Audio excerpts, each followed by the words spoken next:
தமிழகத்துல ஒரு ஒரு நீங்க ஒரு நடிகர் தான், ஒரு உச்சபட்ச நடிகர் தான். ஆனா அரசியல்ல நீங்க வந்து ஒரு குழந்தை. இந்த வரலாறு, இந்த அதுக்கு முன்னாடி என்ன நடந்திருக்கு அப்படிங்கறதெல்லாம் தெரியாம ஏதோ ஒரு மொட்டை தாத்தா குட்டையில விழுவுறதுன்னு சொல்லி நம்ம ஊர்ல சொல்லுவாங்கல்ல, அந்த மாதிரி ஒரு பழமொழிக்கு ஏத்த மாதிரி விஜய் அவர்கள் வந்து கண்ணாமண்ணான மைக்ல வந்து பேசுறது. அவர் கேட்கிற விஷயங்கள் என்ன?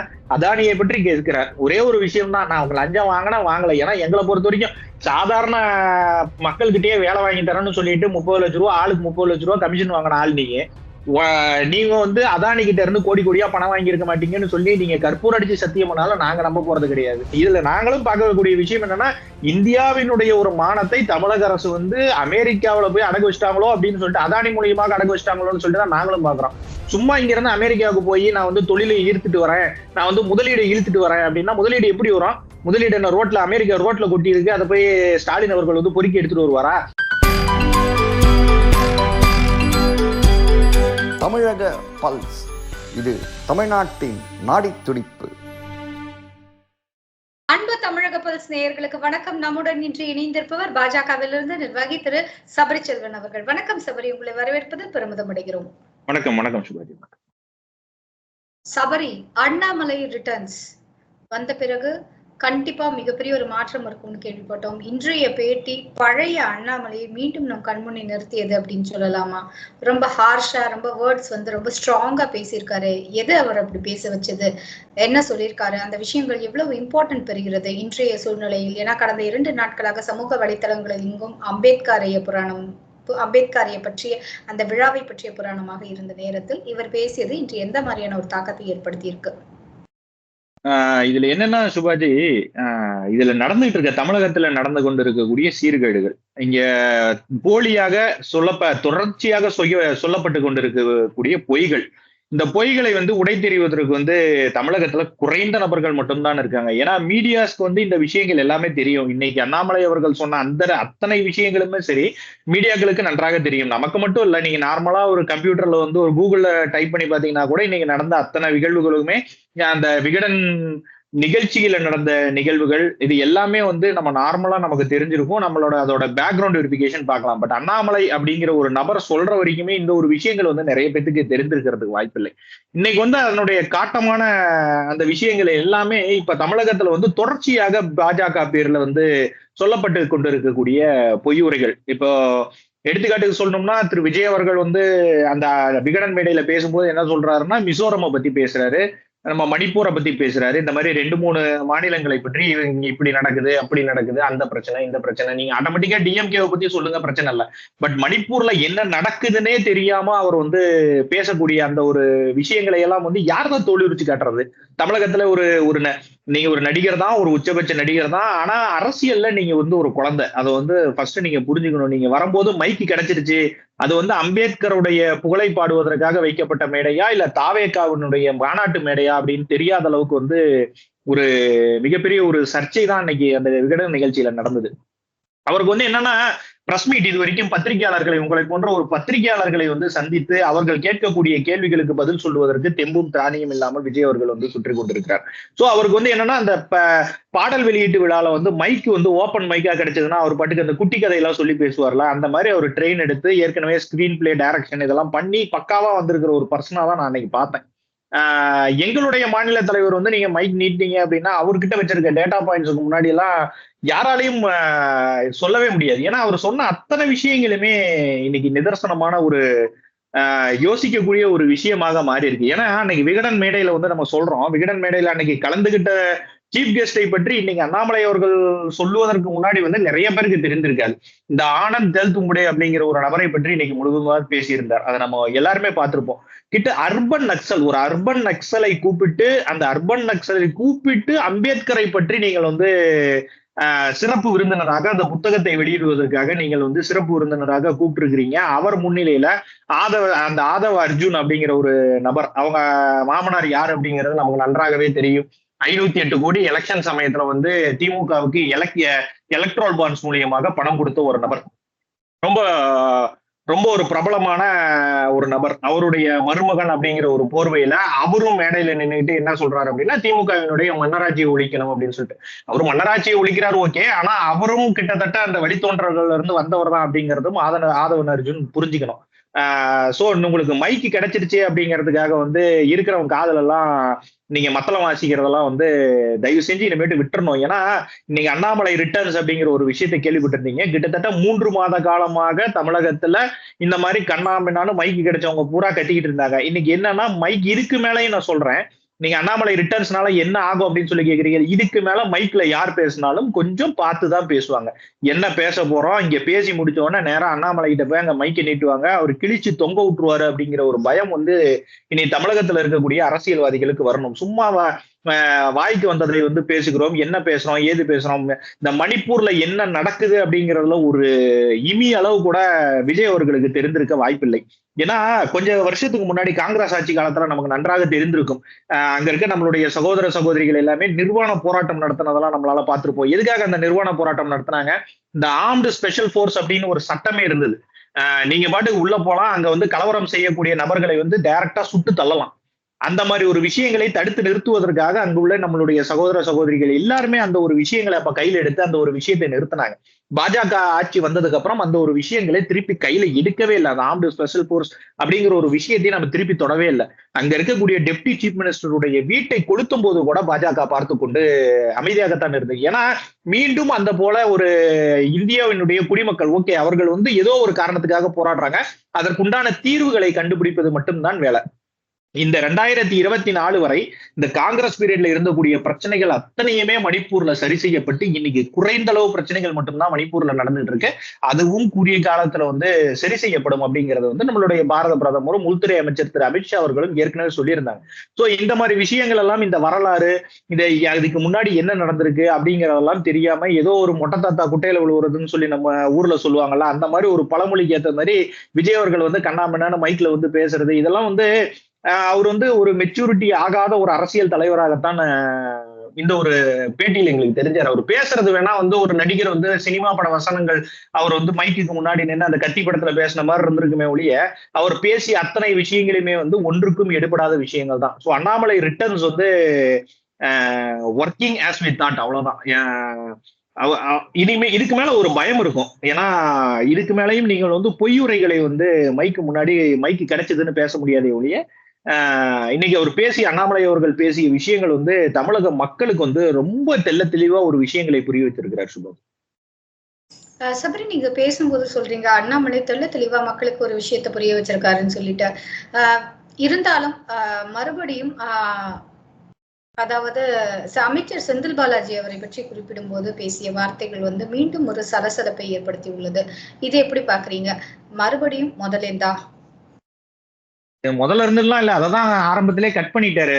நீங்க வந்து ஆக்ஸ்போர்ட்ல படிக்க போனது வந்து அவருடைய சொந்த படிப்புக்காக போயிருக்காரு. சோ இதை வந்து நம்ம வந்து இதை வந்து ஒரு பேசு பொருளாக செந்தில் பாலாஜி எடுத்துக்கிட்டது. அவர் கூட படிக்க போன 11 பேர் யாரு அப்படிங்கிற விவரம்லாம் எங்களுக்கு தெரியும். அவருக்கு என்ன தெரியாது? எங்களுக்கே தெரியும் அந்த யாரு, அவங்க கூட படிக்க போன நிர்வாகிகள் யாரு, எந்தெந்த நபர்கள் வந்து கூட படிக்க போனாங்க அப்படிங்கறத ஆக்ஸ்போர்ட் பல்கலைக்கழகமே அந்த லிஸ்ட் வந்து ரிலீஸ் பண்ணிருக்காங்க. நீங்க கூகுள்ல போய் தேடி பாத்தீங்கன்னா யார் யாரும் அதுல IAS போயிருக்காங்க, IPS போயிருக்காங்க, எந்த கவர்மெண்ட்ல இருந்து யார் போயிருக்காங்க அப்படிங்கிற ஒரு விஷயங்களை வந்து நீங்க நேரடியா கூகுள்லயே போய் எடுத்துடலாம். செந்தில் பாலாஜி அவர்களை வந்து திரு அண்ணாமலை அவர்கள் சொன்ன விஷயங்கள் வந்து 100க்கு 100 சரியான ஒரு விஷயம் தான். இடி கேஸ்ல 1.5 வருஷமா ஜெயில இருந்துட்டு திருப்பி வெளியே வந்து அண்ணாமலையை பற்றி பேசுவதற்கெல்லாம் செந்தில் பாலாஜிக்கு கொஞ்சம் கூட தகுதியே இல்லாத ஒரு நபர் தான் திரு செந்தில் பாலாஜி அவர்கள்.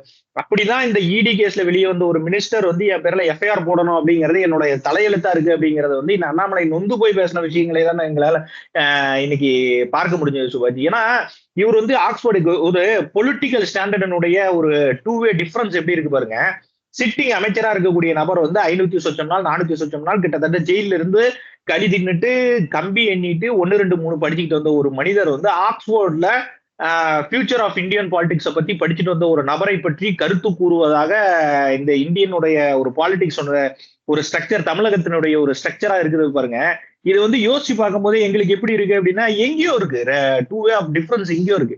இவருடைய நாலேஜ் என்ன, அவருடைய நாலேஜ் என்ன, அவரு என்ன படிக்க போனாரு, அதுல ஏதாவது ஒரு சில விஷயங்களை செந்தில் பாலாஜியால தெரியுமா? இவர் பேசுற அந்த விஷயங்களுடைய டேட்டா பாயிண்ட்ஸ் ஏதாவது தெரியுமா? அவர் கேட்கிற விஷயங்கள் என்ன? அதானியை பற்றி கேட்கிறார். ஒரே ஒரு விஷயம் தான், நான் அவங்க லஞ்சம் வாங்கினா வாங்கல. ஏன்னா எங்களை பொறுத்த வரைக்கும் சாதாரண மக்கள்கிட்டயே வேலை வாங்கி தரேன்னு சொல்லிட்டு 30 லட்ச ரூபா ஆளுக்கு 30 லட்ச ரூபா கமிஷன் வாங்கின ஆள் நீங்க. நீங்க வந்து அதானி கிட்ட இருந்து கோடி கோடியா பணம் வாங்கியிருக்க மாட்டீங்கன்னு சொல்லி நீங்க கற்பூரம் அடிச்சு சத்தியம் பண்ணாலும் நாங்க நம்ப போறது கிடையாது. சோ இந்த மாதிரி ஒரு விஷயங்களை வந்து செந்தில் பாலாஜி அவர்கள் சொல்லணும். ஆமா நாங்க வாங்கினோம். ஏன்னா நீங்க வந்து யுஎஸ் கோர்ட்ல வந்து சொல்லியிருக்கிற விஷயம் என்ன, தமிழக அரசுக்கு வந்து லஞ்சம் கொடுக்கப்பட்டது அப்படிங்கிற ஒரு விஷயத்தை யுஎஸ் கோர்ட்ல சொல்லியிருக்காங்க. நீங்க என்ன சொல்லணும், ஆமான்னு சொல்லணும், இல்லைன்னா இல்லைன்னு சொல்லணும். ஆமான்னு சொன்னீங்க அப்படின்னா நீங்க லஞ்சம் வாங்கினதா அர்த்தம். இல்லைன்னு சொன்னீங்கன்னா யுஎஸ் கோர்ட்ல பொய் சொல்றதா அர்த்தம். அதானியை பற்றி நீங்க கேவலப்படுத்துவதாக அர்த்தம். இதுல நாங்களும் பார்க்கக்கூடிய விஷயம் என்னன்னா, இந்தியாவினுடைய ஒரு மானத்தை தமிழக அரசு வந்து அமெரிக்காவில போய் அடகு வச்சிட்டாங்களோ அப்படின்னு சொல்லிட்டு, அதானி மூலியமாக அடகு வச்சிட்டாங்களோன்னு சொல்லிட்டு தான் நாங்களும் பாக்குறோம். செந்தில் பாலாஜி அவர்கள் எல்லாம் திரு அண்ணாமலை அவர்களை பற்றி பேசுவதற்கு வந்து 1% கூட தகுதியற்ற ஒரு நபர் தான் சுபாஜி. நீங்க பொதுவாகவே அதானின்னா இங்க அது பாஜகவுக்கானவர் அப்படிங்கிற மாதிரியான ஒரு முத்திரை குத்தப்பட்டு இருந்தது. திடீர்னு பார்த்தா அதானியை திமுகவோட ஒப்பிட்டு பேசுறீங்களே. அப்படிலாம் கிடையாது சுபாஜி. இதுல யாருக்குமே முத்திரை குத்துனது அப்படிங்கறதெல்லாம் கிடையாது. அதானி, அம்பானி இவர்களை போன்றவர்கள் ஜிடிபியோட ஸ்ட்ரக்சர்ஸ்ல மிகப்பெரிய ஒரு டெவலப்மெண்டா இருக்காங்க. இப்ப அதானி கிட்ட இன்னைக்கு வேலை செய்யக்கூடிய நபர்களுடைய எண்ணிக்கை எடுத்து பாருங்க, எத்தனை பேருக்கு வேலை வாய்ப்பு கொடுத்திருக்காரு. அம்பானி எத்தனை பேருக்கு வேலை வாய்ப்பு கொடுத்திருக்காரு. இது வந்து திமுக, இந்த பிஜேபி அப்படிங்கிற ஒரு விளையாட்டெல்லாம் கிடையாது. மத்திய அரசு யாராக இருந்தாலும், காங்கிரஸ் பீரியட்ல தான் அதானிக்கு மிகப்பெரிய ஒரு வளர்ச்சி கண்டதே காங்கிரஸ் பீரியட்ல தான். பாஜக பீரியட்லயும் அவர் அதே வளர்ச்சியை தொடர்கிறார். அவ்வளவுதான். அது அவருடைய பிசினஸ். நிறைய நாட்டுக்கு வந்து கரண்ட் சப்ளை பண்றாரு. இன்னைக்கு பங்களாதேஷ்ல ஒரு பிரச்சனை வருது அப்படின்னா இங்க அவருக்கு பவர் ஷட் டவுன் பண்ணாருன்னா பங்களாதேஷ்ல எல்லாமே பவர் ஷட் டவுன் ஆகுது. அதே மாதிரி நிறைய நாட்டுகள்ல வந்து அவருடைய ஒரு தொழிலை வந்து முன்னேற்றி கொண்டு இருக்கிறார். இனி இப்ப சொல்றதெல்லாம் எப்படி இருக்கு, இவங்க திமுக காரங்க சொல்றதெல்லாம் எப்படி இருக்குன்னா, ஐயோ அம்பானி கிட்ட இவ்வளவு பணம் இருக்கு, ஐயோ அதானி கிட்ட இவ்வளவு பணம் இருக்கு, அவன் சம்பாதிக்கிறான், அவன் பணம் வச்சிருக்கிறான். இவர்கள்கிட்ட பிசினஸ் மேன்ஸே இல்லையா? நீங்க சன் குழுமம் எடுத்து பாருங்க, திமுகவினுடைய குடும்பம் எடுத்து பாருங்க, இவர்களுடைய சொத்தெல்லாம் அதானி அம்பானியை தூக்கி சாப்பிட்டு விடும். என்ன அவங்க எல்லாம் லீகலான பணமா வச்சிருக்காங்க, இவங்க அந்த மாதிரி வச்சிருக்காங்களா அப்படிங்கறதை தான் நம்ம கேள்விக்குறியாக வைக்கணும். நாங்க இவ்வளவு நாளா வந்து பிஜேபி வந்து அதானி சப்போர்ட், அம்பானி சப்போர்ட் எந்த இடத்துலயுமே அவரு என்ன எங்க கட்சிக்காரர் அதானி, அவர் வந்து எங்க கட்சிக்காரரோ இல்ல கட்சியினுடைய ஒரு நிர்வாகியோ இப்ப மெம்பர்ஷிப் புதுசா போட்ட ஒரு பர்சனோ எல்லாம் கிடையாது.